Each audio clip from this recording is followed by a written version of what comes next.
اعوذ باللہ من الشیطان الرجیم، بسم اللہ الرحمن الرحیم۔ سورہ یوسف زیر بحث ہے۔ اس میں ہم یہ دیکھ رہے ہیں کہ اس کی آیات سے ہمارے لیے رہنمائی کے کیا کیا پہلو ہو سکتے ہیں۔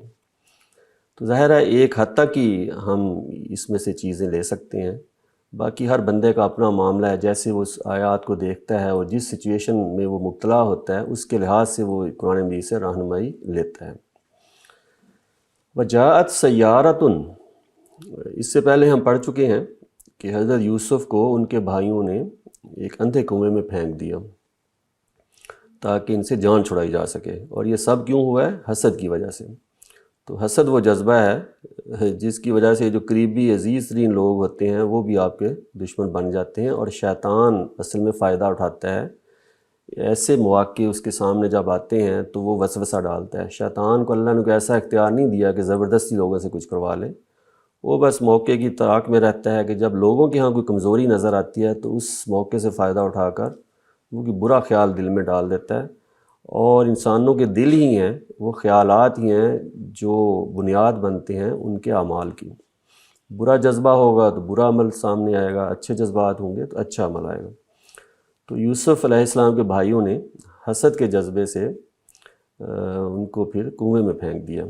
جاءت سیارۃ، اب یہ ہوا کہ قافلہ آیا، فارسلوا واردہم، تو انہوں نے اپنا پانی بھرنے والا، ڈیوٹیز لگی ہوتی نا مختلف، تو وہ جس کی ذمہ داری یہ تھی کہ وہ پانی بھر کے لائے گا، تلاش کرے گا کنواں۔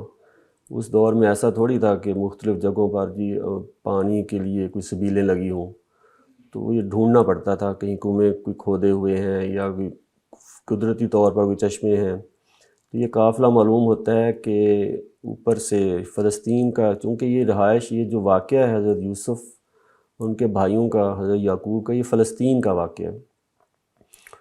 تو فلسطین کے اوپر سے جو علاقے ہیں اردن وغیرہ کے، وہاں سے کوئی قافلہ آ رہا ہوگا، کیونکہ آگے اس نے مصر جانا ہے، تو راستے میں یہ فلسطین ہے۔ تو قافلہ آیا تو انہوں نے اپنے پانی بھرنے والا جو تھا آدمی اس کو بھیجا کہ پانی لے کر آؤ۔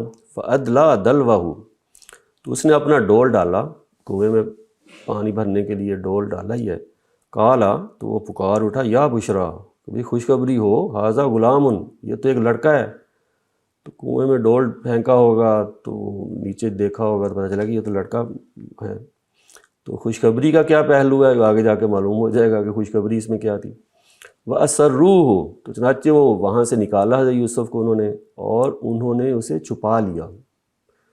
کیوں چھپا لیا؟ بِضَاعَةً، پونجی سمجھ کر، یعنی کہ یہ ویلیوبل چیز ہے، ہم اس کو بیچ کر تو فائدہ اٹھائیں گے، ہمیں کچھ پیسے حاصل ہو جائیں گے۔ تو یہ وہ دور ہے کہ جب انسان بھی بکتے ہیں، تو انسانوں کو ایک جگہ سے لے کر دوسری جگہ بیچ دیا جاتا ہے، منڈیاں باقاعدہ لگتی تھیں۔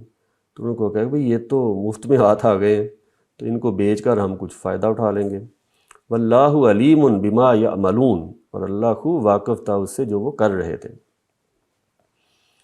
تو اللہ تعالیٰ چونکہ ویسے تو ہر معاملے سے واقف ہے، لیکن یہ تو خاص طور پر اللہ کا پلان تھا۔ اللہ تعالیٰ نے اپنا جو سوچا ہوا تھا کہ یہ معاملہ ہو تو اس کو کیسے پورا کرنا ہے، تو خاص طور پر اللہ کی نگاہ میں ہوں گے سیدنا یوسف علیہ السلام۔ تو اللہ کے علم میں تھا سب کچھ۔ وَشَرَوْهُ، اور اس کو بیچ دیا، حضرت یوسف کو بیچ دیا اس قافلے نے، بِثَمَنٍ بَخْسٍ، تھوڑی سی قیمت کے، دراہم معدودہ، گنتی کے چند درہم، یعنی کہ وہ بڑی قیمت بھی نہیں انہوں نے لی، تھوڑے سے، کیونکہ مفت ہاتھ آئے تھے، کوئی پیسہ تھوڑی لگا تھا، انویسٹمنٹ تھوڑی کی تھی انہوں نے۔ تو جو چیز ایسے مفت ہاتھ آئے تو اس سے جو بھی پیسے چار ہاتھ میں لگ جائیں تو وہی غنیمت ہے۔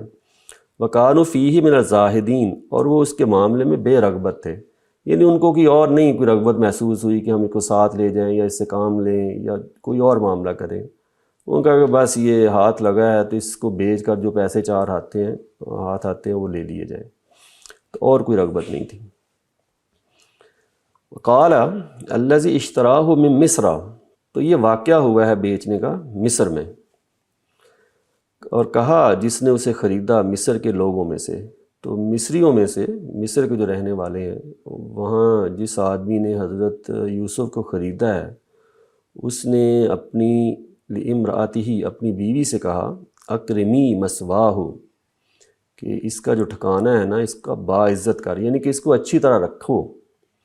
یعنی جنہوں نے خریدا ہے حضرت یوسف کو، انہوں نے یوں نہیں ہے کہ اس کو میں غلام بنا لوں یا اس سے کوئی کام لوں یا آگے بیچ کر نفع اٹھا لوں. تو وہ ان کو محسوس ہو گیا کہ یہ کوئی عام لڑکا نہیں ہے.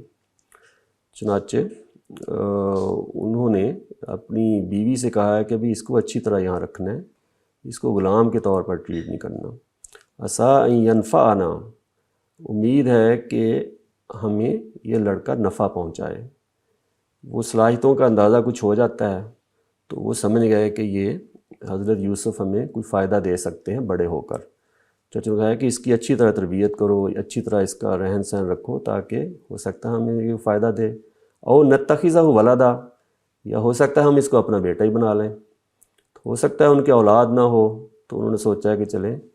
تو چنانچہ حضرت یوسف کا وہاں جو انہوں نے خریدا ہے مصر کے ایک آدمی نے، یہ کہ غلام کی حیثیت سے نہیں تھا بلکہ اچھی طرح انہوں نے وہاں رکھا ہے گھر میں. وَكَذَلِكَ مَكَّنَّا لِيُوسُفَ فِي الْأَرْضِ، اللہ تعالیٰ کہتے ہیں کہ بھی اس طرح ہم نے یوسف کو اس ملک میں جگہ دی.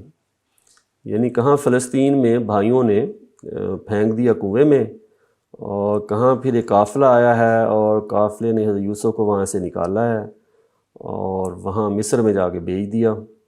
اور مصر میں ایک ایسے آدمی کے ہاں آپ کو جگہ مل گئی جس نے غلام کے طور پر آپ کو نہیں دیکھا بلکہ ایک اچھے لڑکے کی حیثیت سے اچھے حالات میں رکھا. تو اللہ تعالیٰ کہہ رہے ہیں کہ یہ اس طرح میں نے پلان کیا کہ یوسف کو اس ملک میں یعنی سرزمین مصر میں اس طرح جگہ مل گئی، ٹھکانہ مل گیا. وَلِنُعَلِّمَهُ مِن تَأْوِيلِ الْأَحَادِيثِ، پیچھے حضرت یعقوب نے بیان فرمایا تھا نا جب خواب سنا تھا یوسف کا، ہے کہ اللہ تعالیٰ آپ کا انتخاب کرے گا، برگزیدہ کرے گا اور آپ کو باتوں کی حقیقت تک پہنچنا سکھائے گا. تو یہاں بھی اللہ تعالیٰ بتا رہے ہیں، اسی بات کی تائید اصل میں ہو رہی ہے کہ اللہ تعالیٰ نے یہ معاملہ اس لیے کیا، یوسف کو وہاں ٹھکانہ دیا تاکہ ہم اس کو برگزیدہ کریں، اس کو پیغمبر کی حیثیت سے انتخاب کریں اور پھر باتوں کی حقیقت تک پہنچنا یوسف کو سکھائیں. ظاہر ہے یہ مراحل میں ہوتا ہے. حضرت موسیٰ علیہ السلام کا بھی جب انتخاب ہوا ہے تو اللہ تعالیٰ نے کئی مراحل سے گزار کر ان کو ساری چیزیں سکھائی ہیں جو وہاں اس دور میں جس مشن کے لیے حضرت موسیٰ کو بھیجا گیا تھا اس کے لیے جو چیزیں ضروری تھیں. تو ایسے ہی ہر پیغمبر کا انتخاب ظاہر ہے شروع ہی میں ہو جاتا ہوگا، لیکن اس کے بعد پھر تربیت ہوتی ہے تو ان خاص مراحل سے گزارا جاتا ہے. یوسف کے ساتھ بھی یہی معاملہ ہو رہا ہے. واللہ غالب علی امرہ، اور اللہ نافذ کر کے رہتا ہے اپنے ارادے کو. یہ ہے اصل چیز جس کی طرف توجہ رہنی چاہیے کہ یہ واقعہ دیکھیں کہ آغاز کہاں سے ہوا ہے کہ بھائیوں نے تو مارنے کی کوشش کی ہے، جان چھڑائی ہے، یوسف کو پھینک دیا ہے، لیکن وہاں سے وہ نکلے ہیں اس کنویں سے، اور آخر میں ہم دیکھیں گے کہ کیسے ان کو اقتدار حاصل ہو گیا ہے وہاں مصر کا. تو یہ اللہ تعالیٰ بتانا یہ چاہ رہے ہیں کہ اللہ جو فیصلہ کر لیتے ہیں وہ لازماً نافذ ہو کے رہتا ہے. اس لیے یہ جو لوگوں کے ذہنوں میں دلوں میں جذبات پیدا ہو جاتے ہیں دوسروں کے خلاف کہ اللہ نے کسی کو فضیلت دینے کا فیصلہ کیا ہے، تو بھائی خدا کا فیصلہ ہے، ہم خدا کے فیصلوں کو روک نہیں سکتے، وہ روح عمل ہونے ہی ہوتے ہیں. تو ہم خام خواہ اپنے جذبات کو منفی کیوں کریں، ہم کیوں حسد کا شکار ہوں، ہمارے ہاں یہ تکبر کیوں پیدا ہو کہ ہمیں ہی ہر فضیلت ملنی چاہیے. تو یہ اللہ کے فیصلے ہیں. اللہ تعالیٰ انسانوں میں سے پیغمبروں کا انتخاب کرتے ہیں جو کہ ایک فضیلت ہے. اللہ تعالیٰ نے ذریت ابراہیم کا انتخاب کیا ہے، وہ ان کو فضیلت حاصل ہے. ایسے ہی عام افراد میں بھی اللہ تعالیٰ اپنے مقاصد کے لیے اپنا نظام چلانے کے لیے کوئی فیصلے کرتے ہیں. کسی کو دولت زیادہ دے دی جاتی ہے، کسی کو شہرت زیادہ مل جاتی ہے، کسی کو جو ہے باقی اور صلاحیتیں وہ دے دی جاتی ہیں. تو یہ خدا تعالیٰ کے فیصلے ہیں، خدا تعالیٰ کے فیصلے لازماً ہو کر رہتے ہیں. تو ہمیں یہی کرنا چاہیے کہ جو ہمیں معلوم ہو کہ یہ خدا کی طرف سے یہ فیصلہ کر دیا گیا کسی کے بارے میں، تو ہمیں اس کو قبول کرنا چاہیے. اگر ہم قبول نہیں کریں گے تو وہی جذبات پیدا ہوں گے جو یوسف کے بھائیوں میں پیدا ہوئے. ہم حسد کا شکار ہوں گے اور ہماری کوشش یہی ہوگی کہ ہم یہ چیز جو فضیلت کسی کو ملی ہے اس سے چھین لیں. تو اللہ تعالیٰ کہتے ہیں کہ ایسا ہو نہیں سکتا، میں نے جو فیصلہ کیا ہوتا ہے وہ لازماً ہو کر رہتا ہے. چنانچہ پیغمبروں کا انتخاب ہو یا پیغمبروں کے بارے میں جو سنن ہے اللہ تعالیٰ کے طریقے ہیں، وہ اللہ تعالیٰ نے صاف صاف بتا دیے ہیں۔ پیغمبر جب آتے ہیں لازماً غالب رہتے ہیں، نبیوں کا انتخاب ہوتا ہے تو ان کے ساتھ جو معاملہ اللہ نے کرنا ہے وہ لازماً ہو کر رہتا ہے۔ ایسے ہی اللہ تعالیٰ نے اصول کے طور پر یہاں بتا دیا کہ اللہ تعالیٰ اپنے ارادے کو نافذ کر کے رہتا ہے، راستے میں رکاوٹ ڈالنے والے جتنی مرضی رکاوٹ ڈال لیں۔ اور یہاں تک ہوتا ہے کہ موسیٰ جیسے آدمی اپنے دشمن فرعون کے گھر میں پرورش پاتے ہیں، اللہ تعالیٰ اس طرح کے معاملات بھی کرتے ہیں۔ ولیکن اکثر الناس لا یعلمون، اکثر لوگ اس بات کی حقیقت کو جانتے نہیں ہیں۔ وہ سمجھتے ہیں کہ شاید ہم اس کا مقابلہ کر لیں گے جو اللہ کے فیصلے ہیں۔ ولما بلغ اشدہ، تو جب وہ یوسف پہنچ گئے اپنی پختگی کو، یعنی کہ جو لڑکپن ہے وہ پختگی کی عمر کو پہنچ گئے، یوں نہیں ہے کہ بہت بڑے ہو گئے، بس جوان ہوئے، ایک سمجھدار ایک شخص لڑکے کے طور پر سامنے آئے ہیں۔ آتیناہ، ہم نے اسے عطا فرمایا حکماً و علما، حکم اور علم۔ یہ جو حکم ہے یہ اصل میں قوت فیصلہ ہے۔ یہ تمام جو ہمیں اختیارات حاصل ہیں، کسی کو اقتدار بھی ملتا ہے تو یہ اس کے پیچھے یہ چیز اگر موجود نہیں ہے تو اقتدار کا کوئی فائدہ نہیں ہے۔ اگر قوت فیصلہ نہیں نا، کس موقع پر کیا فیصلہ کرنا ہے، کیا سمجھداری دکھانی ہے، کیا حکمت، یہ حکمت سے پھوٹی ہوئی چیز ہوتی ہے۔ تو اللہ تعالیٰ فرما رہے ہیں کہ میں نے یوسف کو یہ چیز دی، کیوں دی ہے آگے جا کے معلوم ہوگا کہ ان کو اقتدار ملنا ہے، اور علم دیا ہے۔ علم ظاہر ہے جو پیغمبروں کو دیا جاتا ہے، پیغمبروں کے پاس جو علم ہے خدا کی خصوصی عنایت ہوتی ہے۔ تو حضرت یوسف کو یہ دونوں چیزیں عطا فرمائیں۔ وَكَذَلِكَ نَجْزِي الْمُحْسِنِينَ، اسی طرح ہم بدلہ دیا کرتے ہیں خوبی والوں کو، کہ جو اپنے آپ کو جو صالح رہتے ہیں، جو صالح ہونا اور برا ہونا اس کا شعور انسان کی فطرت میں موجود ہے، تو جو اپنی اس فطرت کے مطابق زندگی بسر کرتے ہیں، صالح رہتے ہیں، خوبی سے عمل کرنے والے ہوتے ہیں، تو اللہ تعالیٰ کہتے ہیں اس کا بدلہ میں پھر لوگوں کو دیتا ہوں، اس دنیا میں ہی دیتا ہوں، آخرت کا معاملہ تو بعد میں ہے۔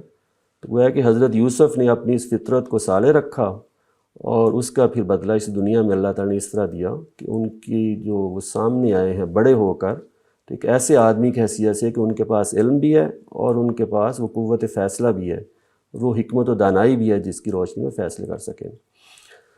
اس سے ہمیں یہ بھی معلوم ہوا، یہ جو بات ہے کہ اللہ نافذ کر کے رہتا ہے اپنے ارادے کو، تو یہ قریش کو بھی سنایا جا رہا ہے گویا کہ تم یہ سوچ رہے ہو کہ نبی علیہ السلام کو کسی طرح ہم مار دیں گے، ہماری جان چھوٹ جائے گی، ایسا نہیں ہے۔ اللہ تعالیٰ کا فیصلہ یہ ہے کہ یہ جو رسول آئے ہیں یہ لازماً غالب رہیں گے تم پر، اور ایک وقت آئے گا کہ یہ سارا جو جزیرہ نما عرب ہے ان کے انڈر ہوگا، تو یہ فیصلہ لازماً نافذ ہو کر رہے گا۔ تو یہ بھی پہلو ہے اس قصے میں جو لوگ وہاں موجود ہیں ان کی رہنمائی کا۔ وآخر دعوانا الحمد للہ رب العالمین۔